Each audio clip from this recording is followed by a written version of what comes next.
नमस्कार पिला माने एही वीडियो रे मु आपण माननकु ट्रेन चैप्टर रो दुईटी गुरुत्वपूर्ण क्वेश्चन को समाधान करके देखैबी। पूर्व वीडियो रे मध्य मु आपण माननकु बेसिक कांसेप्ट ऑफ फार्मूला सहित दुईटी क्वेश्चन को समाधान करके देखैछि। जो माने भी पार्ट 1 वीडियो को देखि नाहंती डिस्क्रिप्शन रे लिंक दे दोछि जाई कि देखि नेबे। तो चलंतु पिला माने वीडियो को आरंभ करिबा। क्वेश्चन टी हला 150 मीटर एवं 130 मीटर लंब विशिष्ट दुईटी ट्रेन क्रमान्वय रे घंटा प्रति 40 किलोमीटर एवं 32 किलोमीटर बेगरे परस्पर विपरीत दिगरे गति करंती। तेबे से माने परस्पर को संपूर्ण रूप अतिक्रम करने को केते समय लागिबो। मने कर पिला माने एही दुईटी ट्रेन एमिति परस्पर विपरीत दिगरे गति करी परस्पर को संपूर्ण रूप अतिक्रम करंती। तेबे प्रश्न पचारिछि जे से माने परस्पर को अतिक्रम करने को केते समय लागिबो। पिला माने एठी हमकु टाइम पचारिछि। एइटा हला क्वेश्चन। तो चलंतु समाधान करिबा। पिला माने हमकु एठी ट्रेन दुईटर लंब बा लेंथ देछि 150 मीटर और 130 metre. Length is equal to 150 metre और 130 मीटर देछि और सेमानकर स्पीड देछि 40 किलोमीटर पर आवर और 32 किलोमीटर पर आवर। एतिकी हमकु देछि। आ प्रश्न पचारिछि जे सेमाने परस्पर विपरीत दिगरे अतिक्रम करबा को केते समय लागिबो। एइटा हमकु पचारिछि। पिला माने आमे जानिछु जे टाइम बा समय बाहर करिवार फार्मूला हला डिस्टेंस बाय स्पीड। किंतु पिला माने क्वेश्चन रे कौन से निर्दिष्ट डिस्टेंस हमको देई नाही कि निर्दिष्ट स्पीड मध्य देई नाही। तेबे पिला माने क्वेश्चन टी को केमिति समाधान करिबा। पिला माने एटारे गोटे कथा मन रखिबे जे ट्रेन पाठरे लंब जहा दूरता मध्य ताहा बा लेंथ जहा डिस्टेंस मध्य ताहा।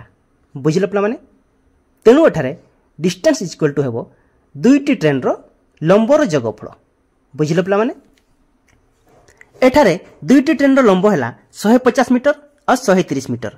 तेणु डिस्टेंस इज इक्वल टू एठी दुईटी ट्रेन रो लंबर जोगफल माने 150 मीटर युक्त 130 मीटर।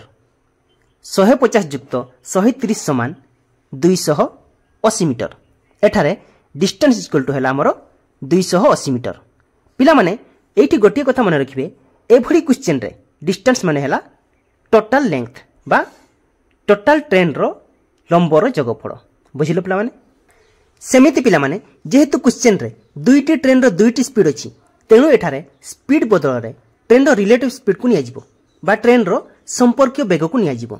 बुझिले पिला माने एठारे ट्रेन रो रिलेटिव स्पीड हेबो प्रथम ट्रेन रो स्पीड युक्त द्वितीय ट्रेन रो स्पीड। ता माने पिला माने ट्रेन रो दुईटी रो वेग रो जोगफल हैला हमरो एठारे ट्रेन रो रिलेटिव स्पीड। बुझिले पिला माने ट्रेन रो रिलेटिव स्पीड को नै गोटे कथा मन रखिबे जे जेते बेले ट्रेन दुईटी परस्पर विपरीत दिगरे गति करथांती सेते बेले ट्रेन रो रिलेटिव स्पीड हेबो सेही ट्रेन दुईटी रो वेग रो जोगफल। बुझिलो पिला माने तेणु एठी relative speed is equal to प्रथम ट्रेन रो वेग 40 किलोमीटर पर आवर युक्त द्वितीय ट्रेन रो वेग 32 किलोमीटर पर आवर। 40 युक्त 32 समान 72 किलोमीटर पर आवर। एठारे ट्रेन रो रिलेटिव स्पीड हैला हमरो 72 किलोमीटर पर आवर। बुझिले पिला माने एबे जेहेतु पिला माने डिस्टेंस हमर एठी मीटर रे अछि आमे एही रिलेटिव स्पीड को मध्य मीटर पर सेकंड रे कन्वर्ट कर दबा।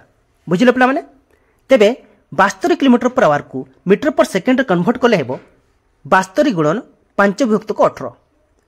एठारे 72 को 18 रे काटिले हेबो 18 72। तेबे रहिला केते 4 गुणन 5 4 5 20 मीटर पर सेकेंड। एठारे 72 किलोमीटर पर आवर जहा 20 मीटर पर सेकेंड मध्य ताहा। तेणु रिलेटिव स्पीड इक्वल टू हमरो 20 मीटर पर सेकेंड। बुझिलो पिला माने एबे फार्मूला को देखो पिला माने time is equal to distance by speed.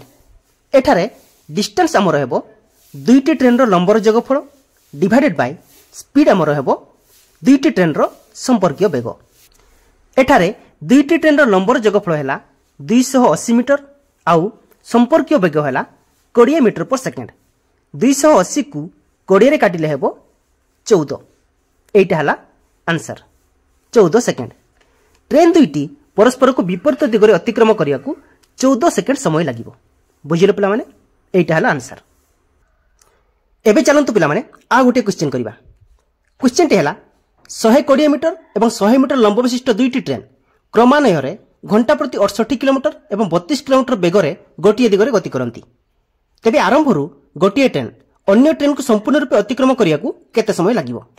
এইটা হলা क्वेश्चन बुझिले पिला माने मन कर पिला माने एही दुईटी ट्रेन गोटिए दिगरे गति करी गोटिए ट्रेन अन्यटी को संपूर्ण रूपे अतिक्रम करे तेबे हमको प्रश्न पचारिछि जे आरंभर गोटिए ट्रेन अन्यटी को अतिक्रम करिया को केते समय लागिवो एइटा हला क्वेश्चन बुझिले पिला माने एइठी हमको टाइम बा समय मागिछि बुझिले पिला माने तो चलंतु याको समाधान करिबा पिला माने हमको क्वेश्चन रे दुईटी ट्रेन रो लंब देछि गोटिए रो लंब हला 120 मीटर आ अन्यटी रो लंब हला 100 मीटर बुझिले पिला माने एइठी हमको दुईटी ट्रेन रो दुईटी लंब देछि आ सेमानकर घंटा प्रति वेग मध्य देछि 68 किलोमीटर आ 32 किलोमीटर ता माने पिला माने एठी प्रथम ट्रेन रो वेग हला 68 किलोमीटर प्रति घंटा आ द्वितीय ट्रेन रो वेग हला 32 किलोमीटर प्रति घंटा एतिकी हमको देछि आ प्रश्न पचारिछि जे सेमाने परस्पर को गोटिए दिगरे गति करी संपूर्ण रूपे अतिक्रम करबा को केते समय लागिवो बुझिले पिला माने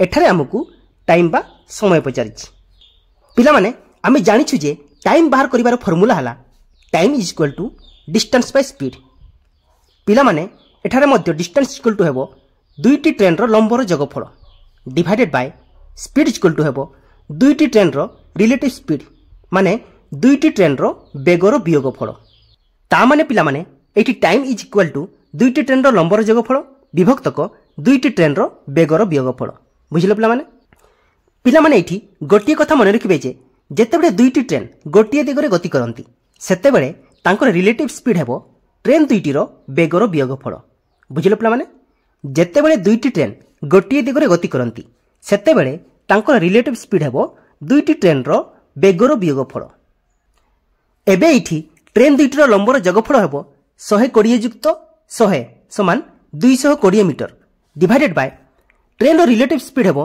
ट्रेन दुईटी रो बेगर वियोगफल माने 68 किलोमीटर वियोग 32 किलोमीटर समान 36 किलोमीटर प्रति घंटा एइठी हमरो टाइम इज इक्वल टू हला 220 विभक्तक 36 पिला माने जेहेतु ऊपर डिस्टेंस मीटर रे अछि तेणु आमे स्पीड को मध्य मीटर पर सेकेंड रे परिवर्तन कर दबा बुझिले पिला माने एठारे 36 किलोमीटर पर आवर को आमे जदी मीटर पर सेकेंड रे परिवर्तन करिबा तेबे हेबो 36 गुणन 5 विभक्तक 18 एठारे 36 को आमे जदी 18 काटिबा 18 दुणे 36 रहिला केते 2 गुणन 5 समान 10 मीटर पर सेकेंड हमर एठी स्पीड हला 10 मीटर पर सेकेंड बुझिले पिला माने एबे 220 को 10 रे काटिले हेबो 22 सेकेंड एइटा हला आंसर तेबे आरंभरु गोटिए ट्रेन अन्य ट्रेन को संपूर्ण रूपे अतिक्रम करिया को 22 सेकेंड समय लागिवो बुझिले पिला माने एइटा हला आंसर।